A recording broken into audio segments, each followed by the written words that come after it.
6 years ago, we witnessed a surprising shift in the persona of one of the world's most influential tech figures, Mark Zuckerberg.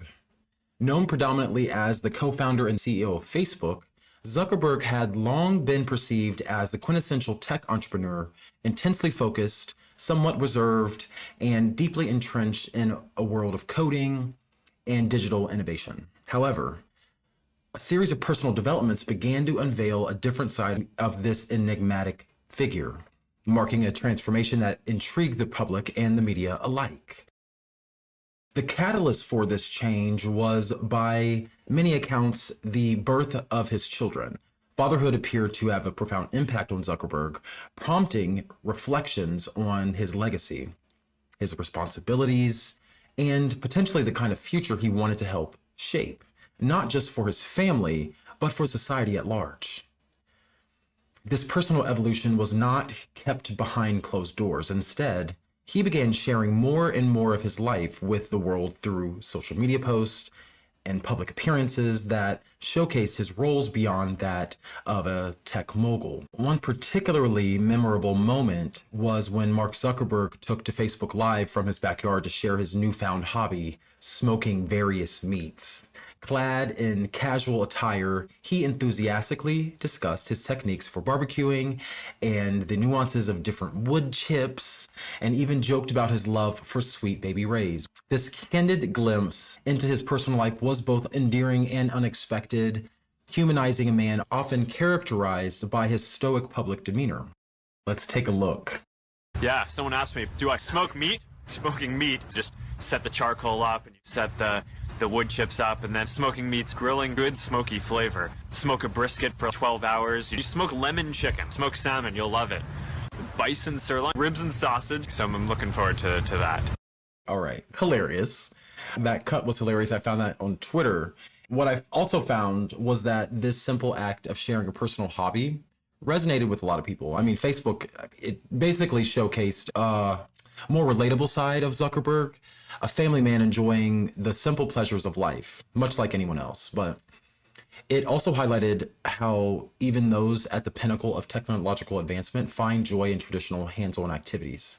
And the juxtaposition of the tech billionaire CEO engaged with an age-old culinary practice blurred the lines between the untouchable elite and the everyday individual. Beyond his backyard culinary adventures, Zuckerberg's transformation included a more profound engagement with the global and societal issues that he was facing. He embarked on listening tours across America, visiting various states to understand people's aspirations and concerns firsthand. And these interactions aimed to bridge the gap between Silicon Valley and the diverse realities of communities nationwide. He also went into learning Mandarin, a move that not only challenged him personally, but also signified an effort to connect with a broader global audience. And I think this is probably because his children are mixed Asian. But fatherhood seemed to instill in him a deeper sense of purpose regarding the future of technology and its role in humanity's progress.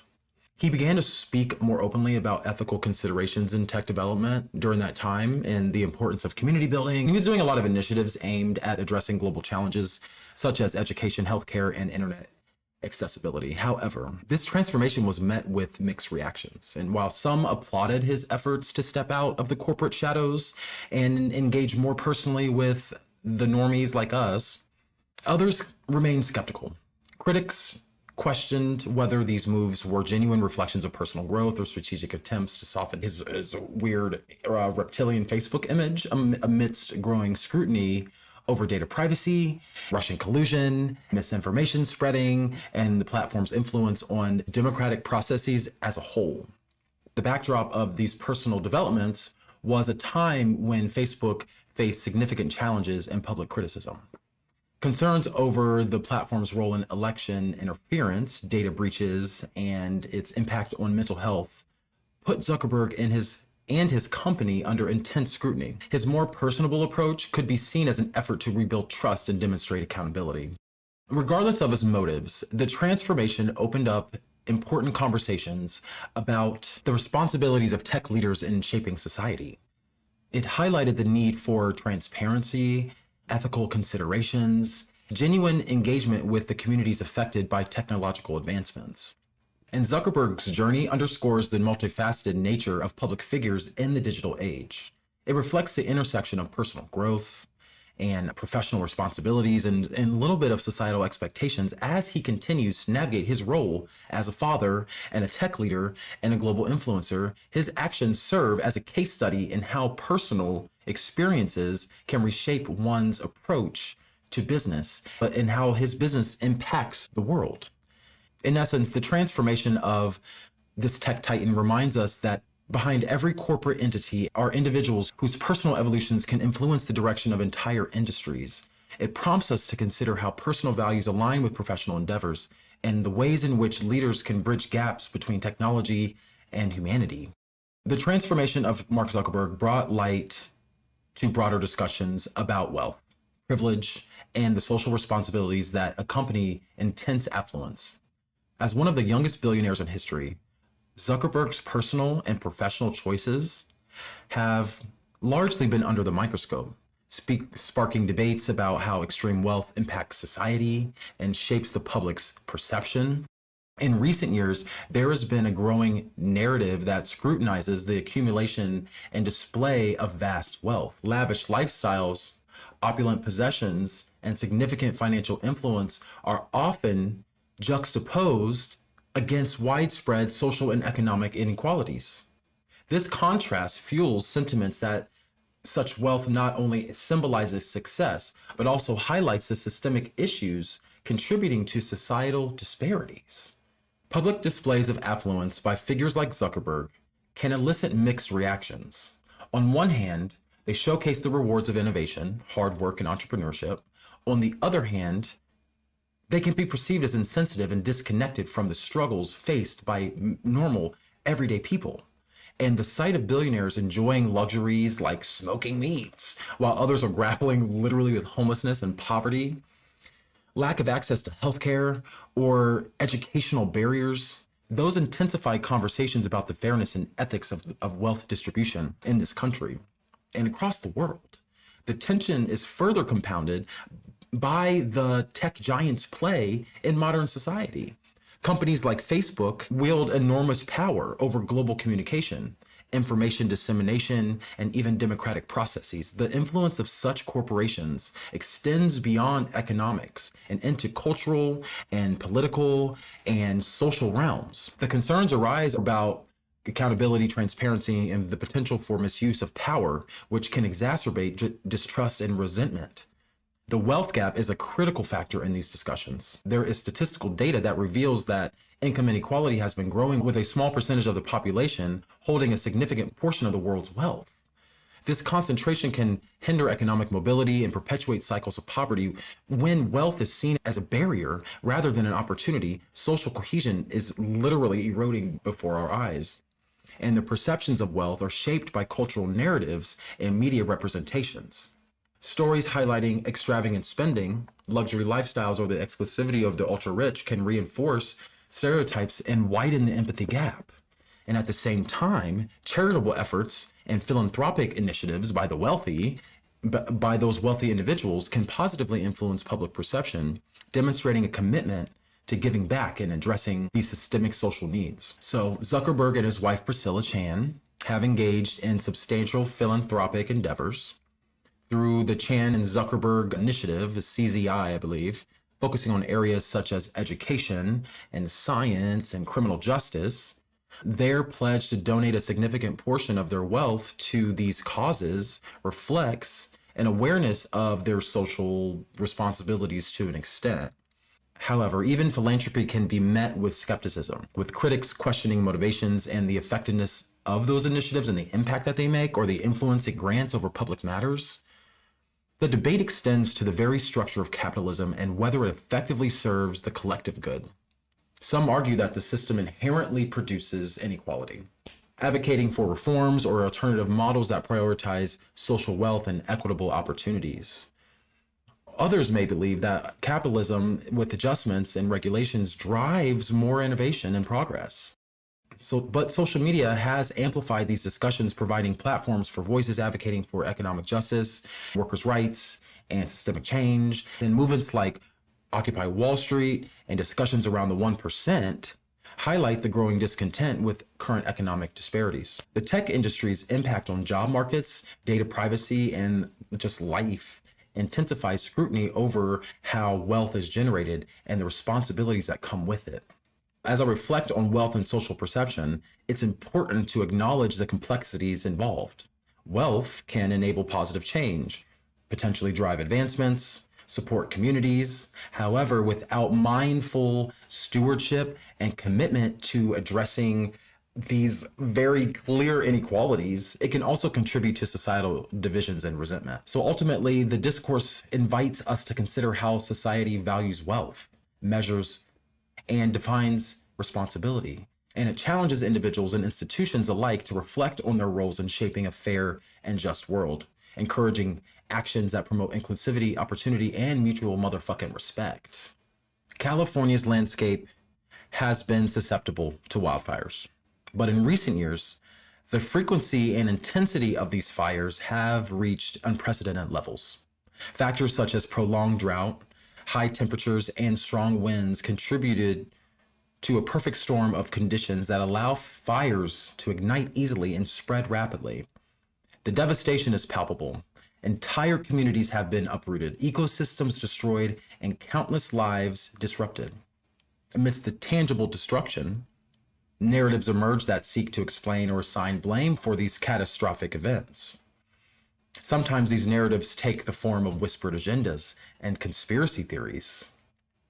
But they also could suggest that the fires are not merely natural disasters exacerbated by climate change, but the results of intentional acts by unseen forces. One such narrative speculates about arsonists deliberately setting fire to target affluent areas or disrupt societal structures. These theories often lack substantial evidence that gain traction through social media amplification and the natural human desire to find explanations during times of crisis. The psychological comfort of attributing disasters to a discernible cause can overshadow the complex realities of environmental science and policy shortcomings. I think it's important to approach such claims with critical thinking and reliance on verified, trusted sources and information. Investigations by fire authorities typically reveal that wildfires result from a combination of natural causes and, in some unfortunate cases, accidental human activities such as improperly extinguished campfires or cigarettes or sparks from electrical equipment. While arson can occur, it represents a minority of cases and is diligently investigated by law enforcement agencies.